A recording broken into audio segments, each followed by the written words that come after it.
안녕하세요. 오픈마인드입니다. 오늘은 삼성 반도체에 대한 이야기를 좀 나눠볼까 합니다. 평택에 삼성전자가 세워지면서 이 반도체 공장이 처음에는 4개를 만들어진다라고 이야기를 하다가 지금 현재 6기까지 계획을 잡아놨습니다. 현재 1기 공장에서는 D램을 만들고 있고요. 2기 공장에서는 EUV를 통한 시스템 반도체 그리고 플래시 메모리 D램을 2기 공장에서 함께 만들고 있습니다. 많은 사람들이 삼성 반도체에 대해서 궁금해 하는데 삼성 반도체에 대한 이야기를 오늘 잠깐 나눈다고 말씀드렸죠. 그럼 반도체는 무엇일까요? 이 반도체는요, 전기가 통하게 되는 것을 우리가 도체라 그러고 전기를 통하지 않는 것이 부도체입니다. 그래서 말 그대로 반도체입니다. 반은 도체고 반은 부도체다 라고 하면 맞을 것 같고요.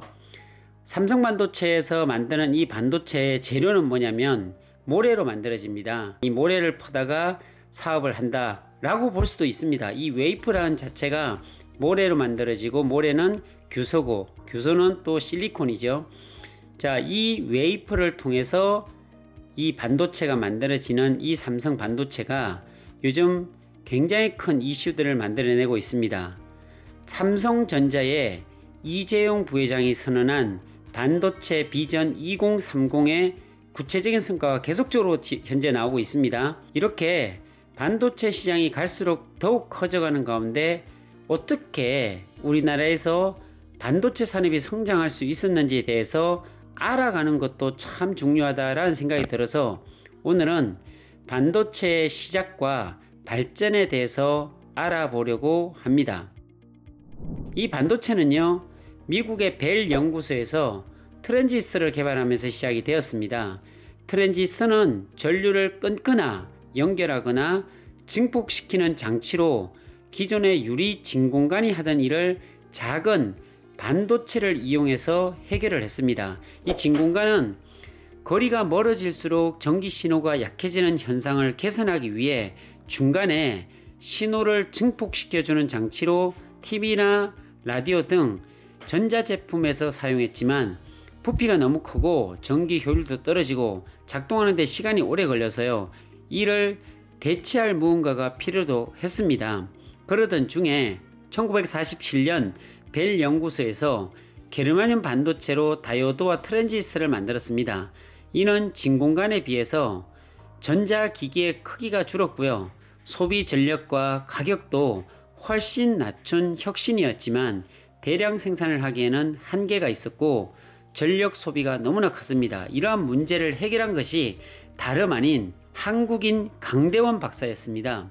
벨 연구소에서요, 강대원 박사는 1960년 실리콘으로 트랜지스터, 모스펫을 개발했습니다.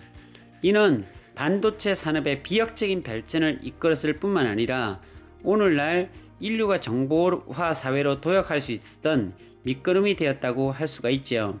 그렇다면 미국에서는 이렇게 반도체 산업이 발전하고 있었는데 한국의 반도체 산업은 언제부터 시작된지 아세요?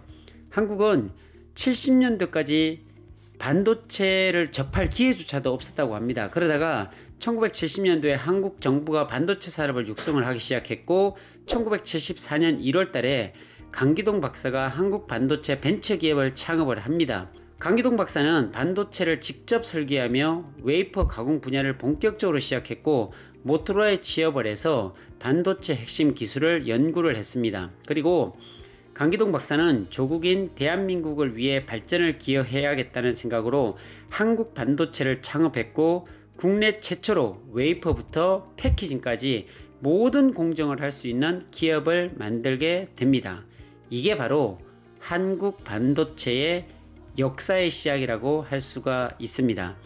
강기동 박사가 하이테크 사기꾼이라는 말도 있었지만 국내 최초의 반도체인 손목시계용 칩을 생산하였고요, TV와 오디오에 사용되어지는 트랜지스터를 개발해서 반도체 부품의 국산화를 성공을 시켰습니다. 이렇게 승승장구를 할 것 같았던 한국 반도체에도 위기가 찾아왔습니다. 중동에서 유류 파동이 일어나 자금난으로 1년 만에 부도가 나게 되었고 한국 반도체를 삼성의 이병철 회장이 50만 불로 한국 반도체 지분 50%를 인수해서 합병을 진행합니다. 이후에 강기동 박사와 삼성과의 갈등이 심화되었고, 강기동 박사는 나머지 지분을 매각하고 미국으로 돌아가게 됩니다. 결국 삼성은 1978년 한국 반도체를 삼성 반도체로 변경을 하였습니다. 이것이 바로 삼성 반도체의 시작이 되었습니다. 이렇게 우리나라의 반도체 사업이 시작된 후에 삼성뿐만이 아니라 LG와 현대에도 반도체 사업에 뛰어들었는데요. 1979년 LG는 대한반도체를 인수해서 금성반도체를 설립했고, 현대는 1983년 현대전자를 설립합니다. 이는 지금 SK하이닉스가 되었습니다. 현대전자는 강기동 박사에게 사장 자리를 제안했지만 거절하여 현대 정주영 회장이 직접 사장 자리에 앉아 사업을 지휘했고, 강기동 박사는 정주영 회장의 이런 과감함이 한국 반도체를 발전시키는데 가속화시켰다고 말씀을 했습니다. 이렇게 기업 간의 경쟁이 심해지자 한국의 반도체 사업은 커지게 되었습니다. 그 중에서도 삼성전자는 현재 반도체 시장에서 메모리 분야 세계 1위의 자리를 굳건히 지키고 있죠. 뿐만 아니라 반도체 비전 2030을 통해 비메모리까지도 1위를 향해 달려가고 있는 삼성전자의 행보가 기대가 됩니다. 고덕 국제 신도시와 함께 성장하는 평택 삼성 반도체 공장이 앞으로 6기까지 세워진다면 어떤 일이 일어날지 궁금하지 않나요? 더 많은 호재와 이슈들이 이어질 삼성전자의 소식은 앞으로도 계속 전해드릴 예정입니다.